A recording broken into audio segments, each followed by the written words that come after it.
여러분 반갑습니다. 시촌입니다. 이번 영상에서는 시골 부동산, 시골 주택이 결국에는 폭락할 수밖에 없는 그 근본적인 이유에 대해서 이야기를 해보려고 합니다. 우선 말씀드릴 점은 오늘 영상에서 이야기할 내용들은 저의 주관적이고 개인적인 생각들입니다. 그렇기 때문에 영상의 댓글을 통해서 여러분 제 생각을 비판하셔도 되고요.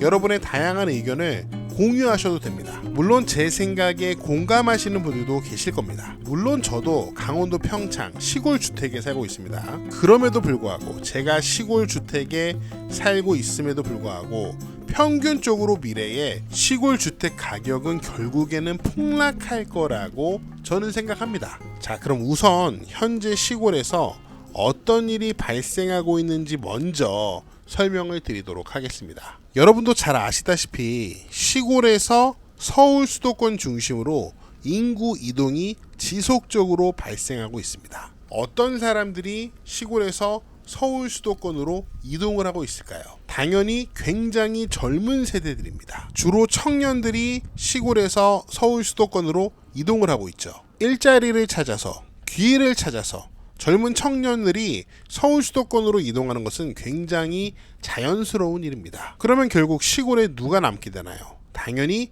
나이 많은 사람들만 시골에 남게 됩니다. 물론 저처럼 젊은 사람들이 시골에 내려오는 경우도 있지만 저 같은 사람은 굉장히 극소수예요. 시간이 흐르고 자연스럽게 시골에 살고 계신 어르신들은 돌아가실 수밖에 없습니다. 전국 대부분의 시골 지역에서 사망자 수가 출생수보다 많은 게 현실이고요. 그렇기 때문에 자연스럽게 시골 인구는 감소할 수밖에 없고 평균적으로 시골 주택은 폭락할 수밖에 없습니다. 이렇게 일반적인 인구 이동이 발생하고 있는데 도시에 사는 분들이 잘 모르는 시골에서의 인구 이동의 모습이 또 있습니다. 시골에서 도시로 젊은 사람들이 이동하기도 하지만 시골은 각 지역 내에서 사람들이 이동하기도 합니다. 시골 각 지역 내에서 사람들이 어떤 방식으로 이동을 하고 있을까요? 당연히 사람이 살기 어려운 지역에서 사람이 살기 더 편한 지역으로 사람들이 이동을 하고 있습니다. 그래서 각 시골의 시군 인구 통계를 살펴보면 사람이 많이 살고 있는 읍면 지역이 있고 사람이 거의 살고 있지 않은 읍면 지역들이 있습니다. 제가 살고 있는 평창군을 예를 들어서 설명해 보겠습니다. 평창군의 작년 12월 기준 인구 통계를 제가 보기 쉽게 정리를 해본 건데요. 대부분의 지자체에서 매년 인구 통계를 지자체 홈페이지에 게시를 하니까 여러분도 관심 있는 지역이 있다면 그 지자체 홈페이지에서 인구 통계를 한번 확인해 보세요. 평창군의 경우 진부면에 가장 많은 인구가 살고 있는 것을 확인할 수 있는데요. 제가 봐도 진부면이 제일 살기 좋긴 합니다. 병원도 많고 마트도 많고 다이소도 있고 영동고속도로 IC 있고 KTX 기차역이 있고 평창에서 운전하지 않고 가장 편하게 살 수 있는 곳이 진부면이 맞아요. 그리고 잘 보면 평창군의 경우 평창 북부와 평창 남부가 인구수의 차이가 많이 나는 것을 확인할 수 있는데 제가 생각했을 때 가장 주요한 이유는 영동고속도로와 KTX 기차역입니다. 북부에는 영동고속도로도 있고 KTX도 있습니다. 하지만은 남부에는 고속도로도 없고 기차도 없어요. 평창읍에 인구가 많은 이유는 공무원 전입세대가 많이 있기 때문입니다. 안타깝지만 현재도 인구가 적은 지역들은 가장 먼저 인구 소멸의 타격을 입을 가능성이 높은 지역입니다. 제가 평창군을 예로 들었지만 많은 시골 지역에서 사람이 더 살기 좋은 지역으로 사람들이 그 지역 내에서 이동을 하고 있고 신규로 사람들이 시골 지역으로 유입이 되더라도 일반적으로는 사람이 더 많은 지역, 생활이 더 편한 지역으로 유입될 가능성이 더 높습니다. 인구가 굉장히 적은 읍면 지역에 사는 분들은 여러 가지 이유로 그 지역에 머물 수 있습니다. 더 살기 좋은 지역으로 이주를 할 여건이 안 될 수도 있고요. 또한 그 지역에서 생업을 꾸려가기 때문에 다른 지역으로 삶의 터전을 옮길 여건이 안 되는 분들도 분명히 있을 겁니다. 이를 아주 간략하게 얘기하면 시골 지역 내에서도 사람들이 여러 가지 여건이 더 좋은 지역으로 헤쳐모여 하고 있다는 것입니다. 그렇기 때문에 저는 시골 부동산, 시골 주택의 가격은 각 시골 지역 내에서 양극화될 가능성이 굉장히 높다고 생각합니다. 서울에서도 값이 계속 오르는 지역, 값이 계속 떨어지는 지역이 있는 것처럼 시골 각 지역도 가격이 오르는 지역이 있고 가격이 떨어지는 지역이 있을 거예요. 시골에서 가격이 오르는 지역은 교통 여건, 생활 편의성, 그 다음에 자연이라는 요 세 가지 요건이 더욱더 좋은 지역은 아마 가격이 오르게 될 겁니다. 뭐 오르진 않더라도 가격이 그냥 지속적으로 유지될 수 있는 지역이라는 거죠. 반면에 교통도 너무 불편하고, 예를 들면 고속도로 IC에서 너무 멀고 기차도 없고, 두 번째로 생활 편의성도 보장되지 않고 자연도 좋지 않은 시골, 주변에 막 폐기물 처리장이라든지 뭐 축사 이런 것들이 너무 많은, 분명히 시골은 시골인데 자연이라고 느껴지지 않는 그런 지역들이 있거든요. 그런 곳은 계속해서 사람들에게 외면을 받고 가격이 폭락할 가능성이 매우 높습니다. 그런데 시골 지역 중에서 여러 가지 요건들이 좋은 지역은 굉장히 소수이고 여러 가지 요건이 나쁜 지역이 대다수라는 겁니다. 그렇기 때문에 시골 부동산, 시골 주택이 양극화되더라도 평균적으로 봤을 때는 시골 주택 부동산은 폭락하는 현상을 우리가 확인할 수밖에 없다는 거죠. 그렇다면 평균적으로 시골 주택과 부동산이 폭락을 하게 될 거니까 내가 시골에 좋은 집을 싸게 구할 수 있겠네 라는 생각을 하실 수 있는데요. 저는 여러분이 시골에 싸고 좋은 집을 싼 가격에 구하는 것은 거의 불가능하다고 생각합니다. 도시에 사는 분들이 시골집을 볼 때 그 시골집을 보는 여러 가지 기준들이 있습니다. 고속도로와 가까웠으면 좋겠고, 이왕이면은 기차역도 있었으면 좋겠고, 생활 여건도 굉장히 편리했으면 좋겠고, 그리고 이왕이면은 자연도 굉장히 수려했으면 좋겠고, 이게 시골집을 찾는 모든 사람의 마음인데 모든 조건이 완벽한 집을 찾아요. 사람이 그럴 수밖에 없는 것 같아요, 집을 찾을 때. 그런데 앞서 설명드렸지만 그렇게 좋은 조건을 갖고 있는 시골 주택과 부동산은 전체 시골 주택과 부동산에서 굉장히 소수라는 거예요. 그리고 시골은 도시와 비교했을 때 주택 공급의 면에서 그 공급이 도시보다 비교할 수 없을 정도로 굉장히 적습니다. 제가 예전에 도시에 살 때 그 아파트 단지가 세대수가 3,800세대 정도 됐어요. 그 아파트 한 블록이에요. 시골에는 그만한 땅에 집이 한 10개나 20개 있을까요? 주택 공급을 비교할 수가 없습니다. 물론 제주도나 경기도 양평처럼 한때 사람들이 굉장히 많이 몰린 지역들은 전원주택의 공급이 많이 있긴 해요. 하지만 대다수의 시골은 그렇지 않습니다.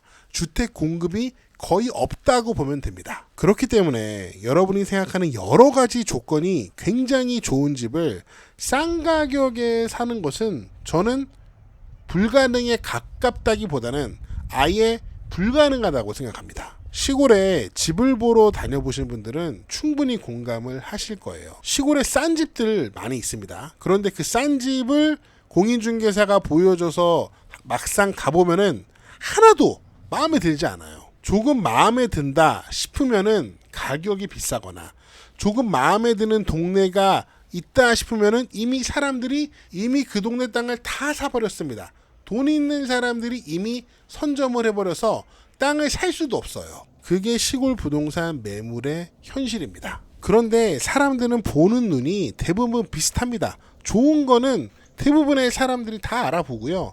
좋지 않고 꾸진 것도 사람들이 대부분 다 알아봅니다. 그렇다면 시골 주택 경매 물건들은 어떨까요? 전체는 아니지만 저는 대부분의 경우 경매에 나온 시골 주택들은 아주 좋은 조건을 충족시키는 주택이기보다는 대부분의 경우 그 조건을 충족하지 못하는 경우가 더 많을 거라고 생각합니다. 만약에 여러 가지 조건에 비추어 봤을 때 굉장히 좋은 시골 주택이었다면은 경매로 넘어가기 전에 그 집주인이 그 집을 팔 수 있었을 거예요. 이런 생각하시는 분도 있을 겁니다. 야, 시골에 누가 집을 사냐, 미쳤냐, 그렇게 생각하실 수도 있지만 여러분, 모든 사람이 다 똑같진 않습니다. 모든 사람이 다 아파트에 살고 싶어 하지는 않아요.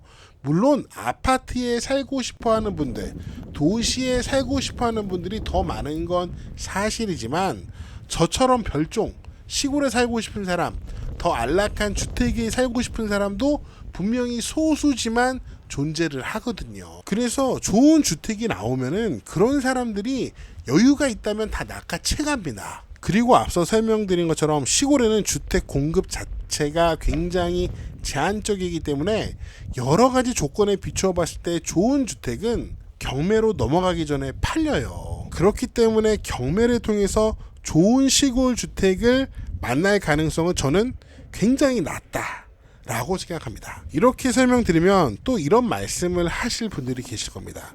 야, 내가 시골집을 지금 몇 년째 갖고 있는데 몇 년째 안 팔려서 정말 죽겠다. 시골집 진짜 안 팔린다. 이렇게 말씀하시는 분들도 계실 텐데 저는 그런 분들이 정말 객관적으로 스스로 물어볼 필요가 있다고 생각해요. 지금 내가 팔고 싶은 시골집이 여러 가지 조건에 비추어 봤을 때 정말 누가 봐도 괜찮은 집인가? 그걸 한번 객관적으로 분석을 해봐야 돼요. 혹시 내가 과거에 여러 가지 단점이 있는 집을 순간 혹해서 구매한 것은 아닌지 스스로 질문을 해볼 필요가 있습니다. 그렇다면 시골 주택을 어떻게 선택할 것인가? 저는 가장 확실한 방법은 각자의 상황에 맞춰서 선택하는 것이 가장 현명한 선택이라고 생각합니다. 도시가 좋은 분들은 이런 고민을 할 필요가 없겠죠. 하지만 나도 시골에 살아보고 싶다. 그런 마음이 있는 분들은 자신의 현재 처한 상황과 자신의 가치관에 비추어 봤을 때 가장 적절한 선택을 하시면 됩니다. 예를 들어서 내가 돈이 굉장히 많다. 나는 여유가 많어. 그런 분들은 정말 누가 봐도 좋은 동네에 땅을 사서 아주 멋진 집을 지으면 됩니다. 왜? 돈이 많으니까요. 그런데 또 인구 통계학적으로 봤을 때, 사회 경제학적으로 봤을 때 돈이 많은 사람은 소수고 저를 포함한 대부분의 사람들은 돈이 많지 않잖아요. 그럼에도 불구하고 시골에 살고 싶다. 아니면 시골에 세컨하우스 갖고 싶다. 그런 분들은 각자의 형편에 맞는 선택을 하시면 됩니다. 아마도 저처럼 나도 시골에 한번 살아보고 싶다.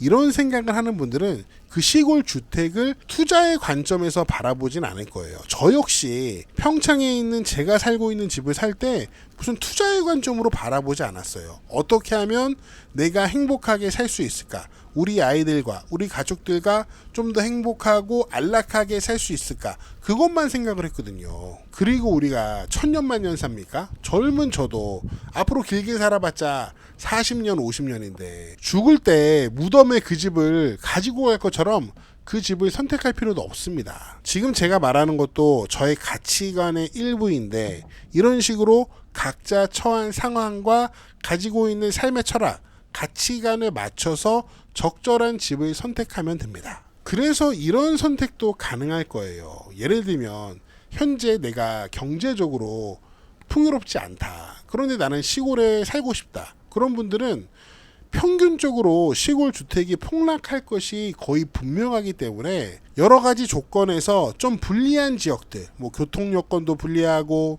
생활도 불편하고 자연도 좀 그냥 그렇고 그런 지역에 시골 주택을 저렴하게 매수하는 게 기회가 될 수도 있고요.